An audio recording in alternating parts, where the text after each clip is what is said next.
Hello once again, it's Matthew here from Matthew North Music, and as ever, if you like these kind of videos that I make, please think about subscribing to the channel because it really does help the channel grow.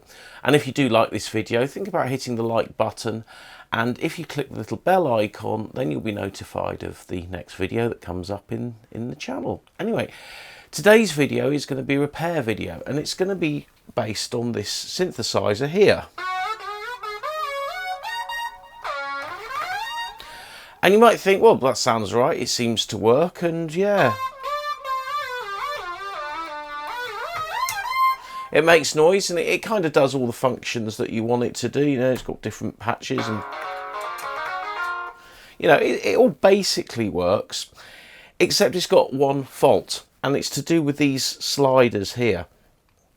And if I patch in, if I just reset the Synthamo, and then if I patch in a sound like 12, I think.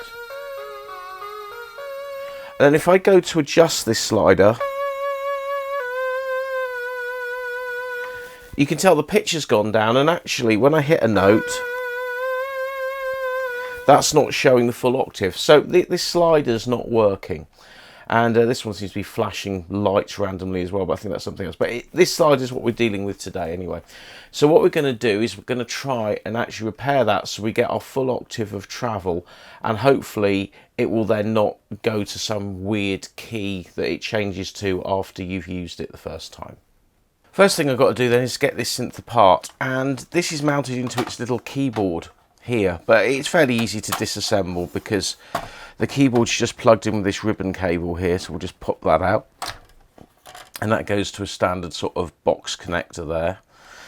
And then we push a little button in the side, and I can't remember where it is now. Oh, it's here, I think, this side here. You push that little button in with a screwdriver or something like that, and that releases the sound module from the external keyboard. And this keyboard, this sound module here, has got a few screws on the back, and then it all comes apart. Now I know I definitely don't have any batteries in this, but I don't think I need to actually take the compartment off, but I need to remove these 3 screws here.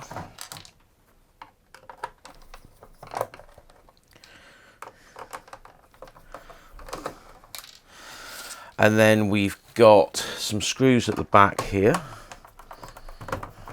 1, 2, 3. And those I think are the same type as those are. One more. So that's those screws there. And then we've got these 2 screws here, and I think these are slightly different. So I'll put them somewhere separate. Yeah, those have got washers with them as well. So with all those screws taken out, we should be able to lift the back of this module now.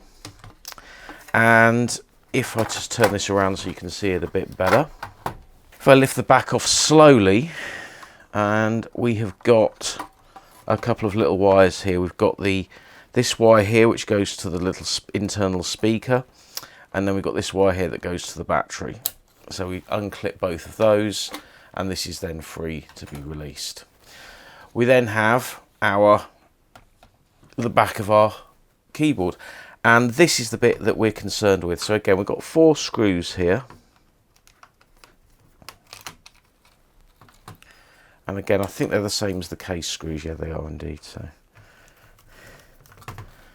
we don't need to worry about getting these mixed up, because unlike a lot of consumer electronics, particularly, you know, boom boxes and hi-fi equipment from the 80s, they pretty much standardized all the screws to being exactly the same. Now if we take this out, this is our slider panel here. Right, this is probably quite hard to see, but if I lift up the strip here, and I just say slide up the modulation, you should just be able to see the lights sort of change. Whereas if I use the pitch one, it's not really doing anything. Now I don't know how well you can see this, but I did swap the slider over to the other one, and you can see it's all working. So slide my finger up and down, that's all working. So that's how I kind of knew it was the slider rather than anything else. So the next thing is, where do you get replacement parts for something like this? I mean, this is not even that old. Well, in the UK, you're supposed to go to a main Roland dealer and they may be able to assist.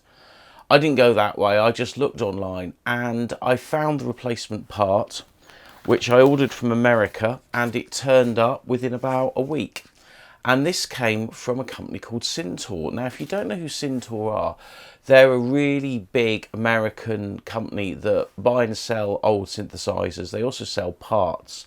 And they also have a really good YouTube channel. And if you follow their YouTube channel, then you know doubtlessly been watching Chris Blythe's series that he's been doing on there, where he's basically building a Fairlight CMI, and it is absolutely brilliant. It's a really good series, and I thoroughly recommend watching it from the start if you haven't seen it yet. It's not over yet, it's not finished by any stretch of the imagination, but it is just a really good story of someone's absolute dedication to trying to build something, to trying to make something.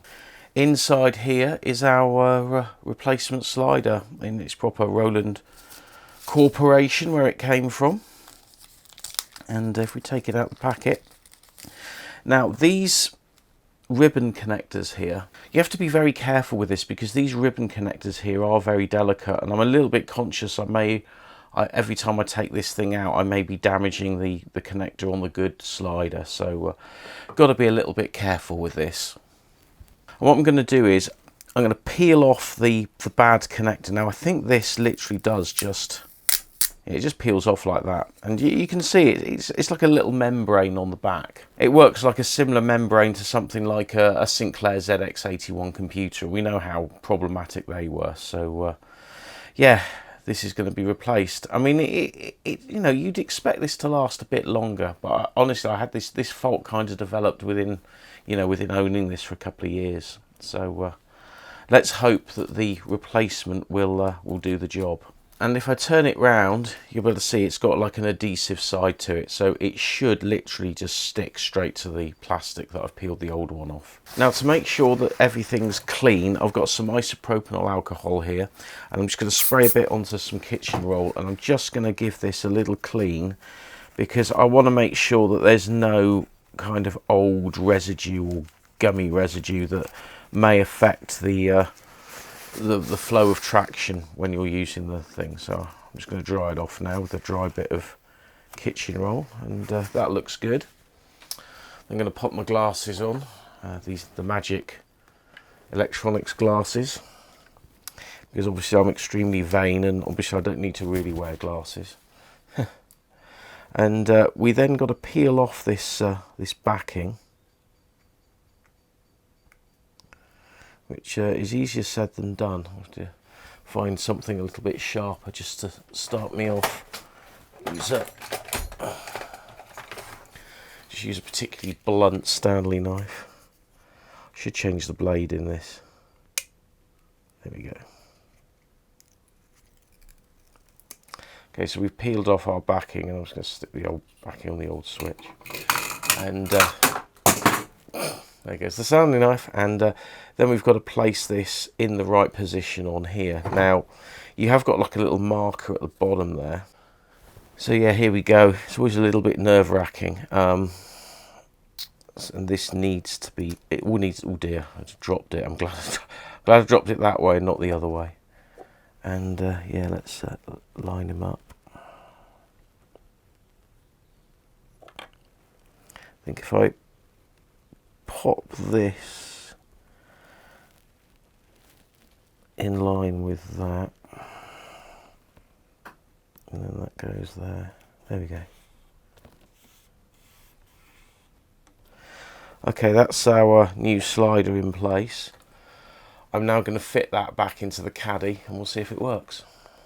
Well, both are plugged in. You have to bend this slightly just so it doesn't protrude too much, but it looks like it's all gone in place, so let's plug it in and see if it works. Now, I don't know how well you can see this, but as I slide my finger up and down, you can see that the light is now following, so I think that's now working.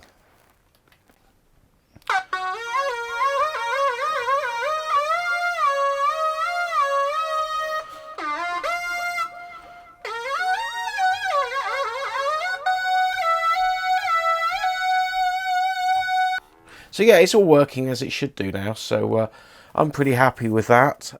Anyhow, hope you've enjoyed this video. If you have, please leave us a like or leave us a comment, and I'll see you on the next one.